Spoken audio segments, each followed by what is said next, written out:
So with the Rugby Championship just about coming to the close, we will be predicting the All Black squad for the last time in this competition. But it is myself, it is Rugbyitch. Bledisloe Cup match 2 just around the corner at Eden Park. Should be a very entertaining one. But mate, first match, there was a lot to look through, a lot of decisions in that game, a lot of everything really in that one. What did you think of the match? Yeah, look, it was a very, in my opinion, it was a very even game in terms of the result, of course. I mean, only, 2-point gap from the final score. But with Havili and Quintapai also out, that does make it a bit more difficult for our decision. But yeah, the big talking point of the game, of course, was the referee decision at the end of the game.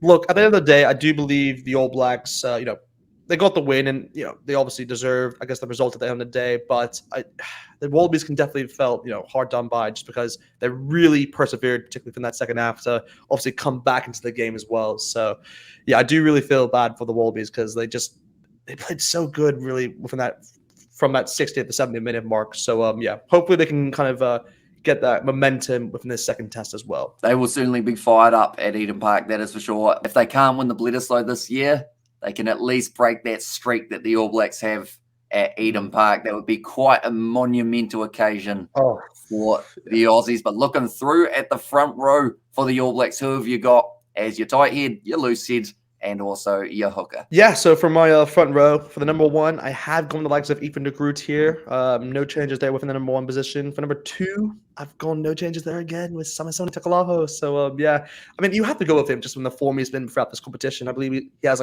4 tries. So yeah, you have to go with him.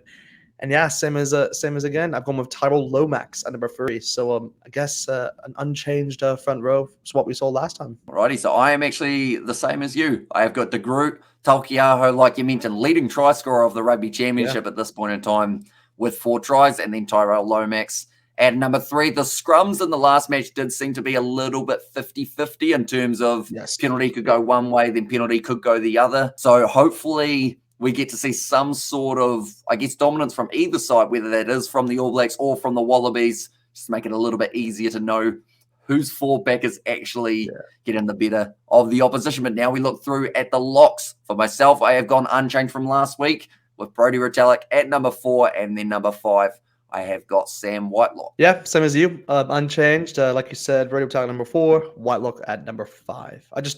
You just can't break that combination at this point in time. They've been brilliant. So yeah, same as you. Righty, so now we move on to the loose forward trio. Now we know that there could be a couple changes here with Ardie Savia returning into the side. I assume you've got him somewhere in there, but I guess the big question is he at 7 or is he still at number 8? Yeah, so obviously for my loose forward pack, I have made several changes in there. So I have gone with the likes of, Akira Ione to start within this game at number 6.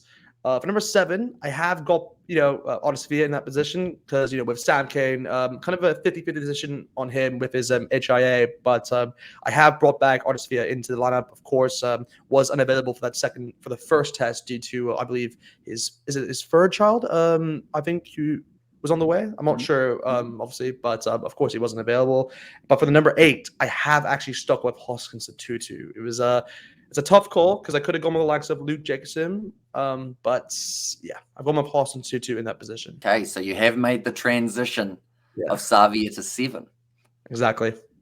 Okay, I like it. I didn't do it, but I like it. So number 6, I have got blindside flanker Scott Barrett. We didn't really see a huge amount of him, I didn't feel, in that first match up against the Australians, but I normally have a bit of a theory with Scott Barrett, and that is if he has a quiet game one week, normally he has a pretty busy game the next. So they would be smart to leave him in just to give him a little bit more of a crack. And at Eden Park on New Zealand soil, I think he'll be fired up just to get out there and put in some big hits. Number 7, I have given it to Dalton Papali'i with Sam Cane out with his HIA.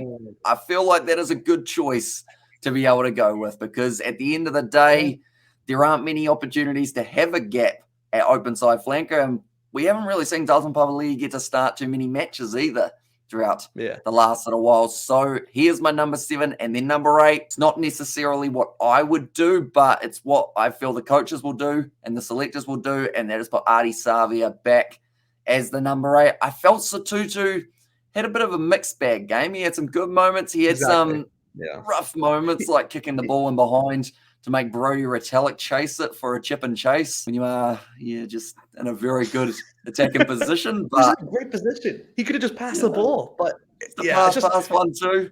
Thanks it's very just a much 2-2. for coming. But I guess the reason why I've gone with him is kind of similar to you with Scott Barrett. I feel like if he doesn't do well, maybe he kind of has a better performance next. So that's the reason why I'm kind of backing him further on, because I would love to put Dalton, of course, number 7. But yeah, just feel it maybe Satutu may get another shot. We'll have to wait and see. So now we move on to the 9 and 10 combo. For myself, I have gone Aaron Smith as my starter once again. Not necessarily what I would do. I would quite like to have him coming off the bench for this matchup, but I think the selectors will put him there in the starting lineup. And then at number 10, if not for Eden Park, then when? Beauden Barrett back in my starting lineup. Richie Mo'unga, he has been well and truly phenomenal, really.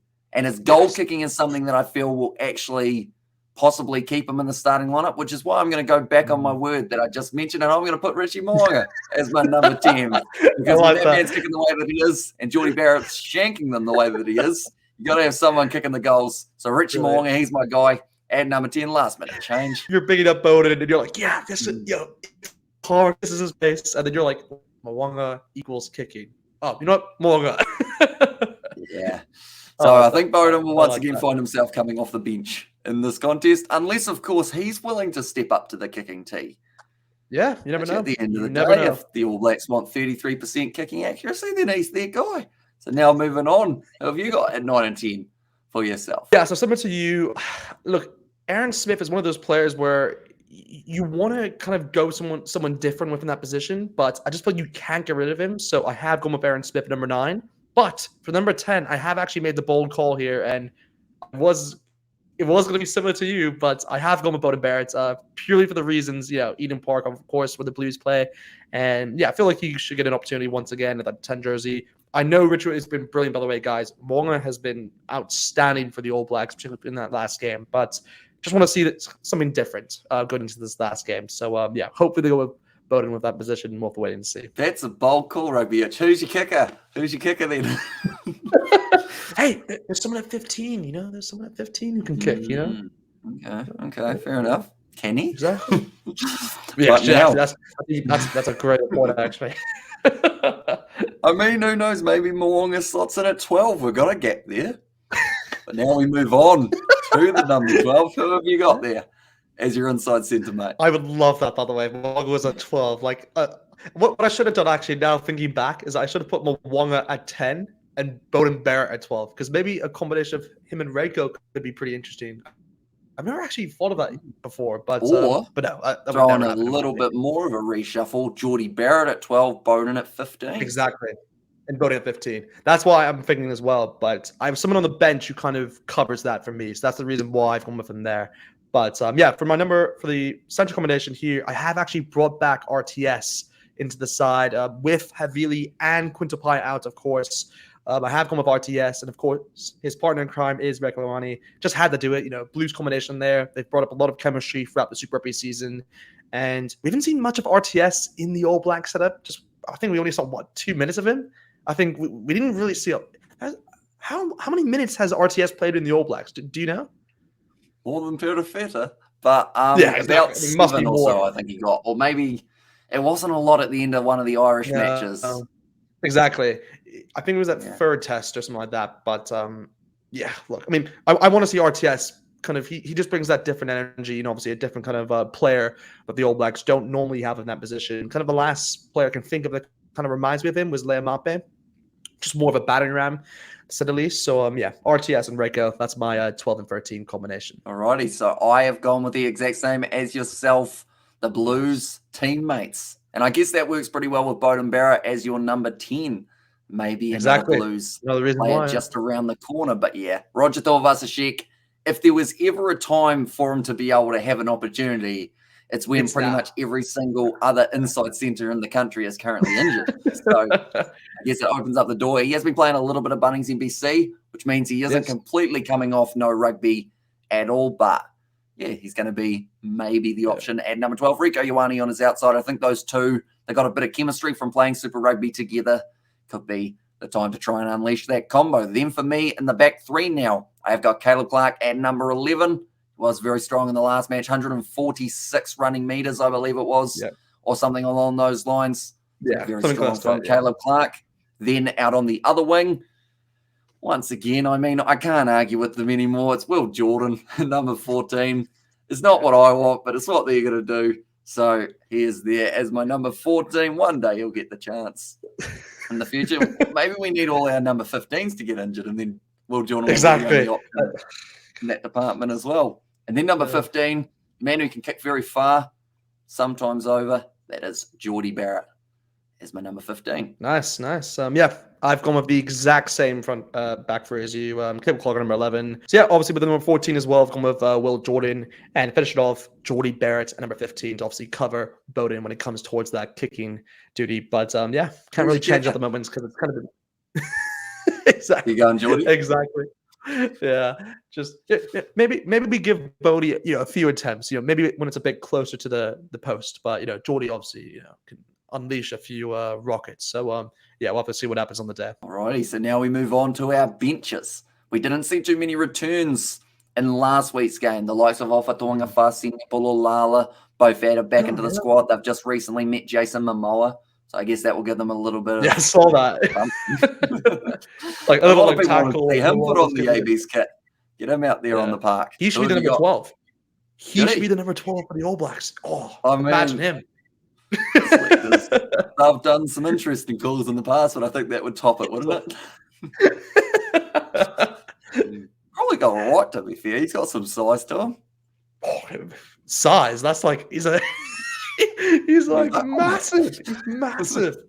Jeez. Yeah. Oh. So no Jason Momoa off your bench. No. Unfortunately not. Unfortunately not. He's too busy filming. I don't know, Aquaman or something like that. So yeah, unfortunately, he's not available for the All Blacks during this time. So front row replacements. Who have you got in there?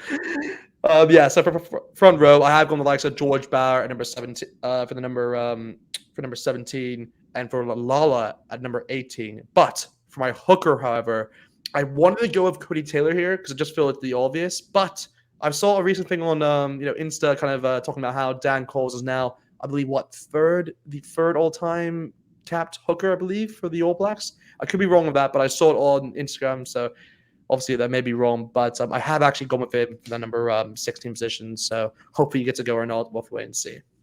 Okay. Can you name the two above him? I think it's Sean Fitzpatrick, of course, who's the other one, because he's just a legend, obviously, for the All Blacks. But the other one, I'll be honest, I can't think of it on the top of my head, but it must be Kevin Amoa.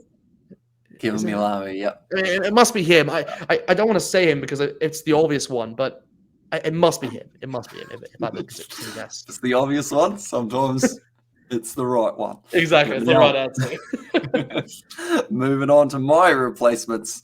It is going to be Dane Coles at number 16. I did decide to give him the crack there. Number 17, I did go George Bauer. And then number 18, I did go Ofa Tuangafasi. So I have brought him back into the All Blacks. But now we look through at the rest of the replacement forwards. For myself, I have gone number 19, Akira Ioane. That seemed to be something that the All Blacks have done a couple times in the past. Maybe that's when Scott Barrett transitions back to lock if they do require it. Similar to what we see from Mostert in the Springboks. Then number 20, I did decide to give it to Luke Jacobson. He covers 6, 7, and 8. He's had a good season for Waikato. Also, always puts in 110% kind of player that could win you a match later on with a crucial turnover. So that is why I've given him the number 20 jersey. Yeah, so of course, I do have two changes here compared to you in these two positions. For number 19, I have gone with the likes of Scott Barrett to give up some cover, of course, for the locks and also playing at 6. And of course, number 20, I have gone with Dr. Papali here, as he has been in that position for most, I believe, most lineups really throughout the last few games. So again, I could have gone with him in the start at number 7, but just I want to give Hoskins another opportunity. So that's the only reason why I haven't started him. But yeah, hopefully he gets a bit more minutes within this game. Okay, so now we move on to the back replacements. We've got 3 names here. We're in Eden Park. I always ask you the question of the Blues. How many Blues we got today? Surely we've got at least one here. Yes, and it's actually only one. It's only one player I've gone with here. So yeah, I've gone with Finley Christie, of course. That's kind of the notable one you have to go with, unless you gone with Lapakataba. You never know. But yeah, he's my number 21 there. For number 22, I have gone with Moanga here. You have to go with a bit of cover, and he definitely gives you that in that number 22 position. But for number 23, I've actually have gone with Severis here instead of Perifetta. I wanted to go with Perifetta just because Blues loyalty, and of course want to at least see him have a lot more minutes in this All Blacks team, but I just don't think it'll happen. So, and of course Severis is just another player who can help the All Blacks kind of rotate if they need to change into that backline setup, because he can go in the 14 slots. You can put Jordy Barrett at 12 if you need to. You can put, I don't know, Barrett at 15 and put Mwanga at 10. So there's a lot you can do with that. So that's the reason Jordan why. At 15. Exactly. That's why I wanted that. The selectors just don't want to do it, do they? It's as if they've got some sort of yes, he scored a lot of tries out on the wing. But he's just so effective at 15 as well. They just watch the Crusaders. He plays 15 for the Crusaders. Did they not watch him? It's crazy. But now, yeah, for myself, sorry, it's just always Will Jordan, isn't it? He just misses out. I bet you the first game he plays at 15, he'll have an absolute shocker, and the coaches will be like, "We told you so." Yeah, I'm gonna be the hate last that. By the way, time you ever see him. Every YouTuber is gonna be like, "These two idiots, they don't know what they're on about." Will Jordan at 15? What? And then obviously the next few games, he gets a hat trick of tries, a double, and then we're like, "Yeah, that's right. We told you so." I can see it happening in the future. I can see it happening. Yeah. Well, they got to give him the 15 first.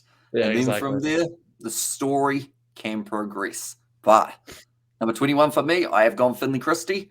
Feel like that's a good option. I was going to give him the start since it was at Eden Park, but I decided instead to go with Aaron Smith once again in that starting lineup. Number 22, originally I did have Richie Mo'unga written down, but then I realized I needed a kicking option, so I did go Beauden Barrett now as my number 22. A little bit of a rotation there, another Blues boy coming off the bench. And then number 23, like yourself, I have got Severis there as my number 23. Like you mentioned, he can slot into pretty much anywhere in that backline that they could find themselves a gap.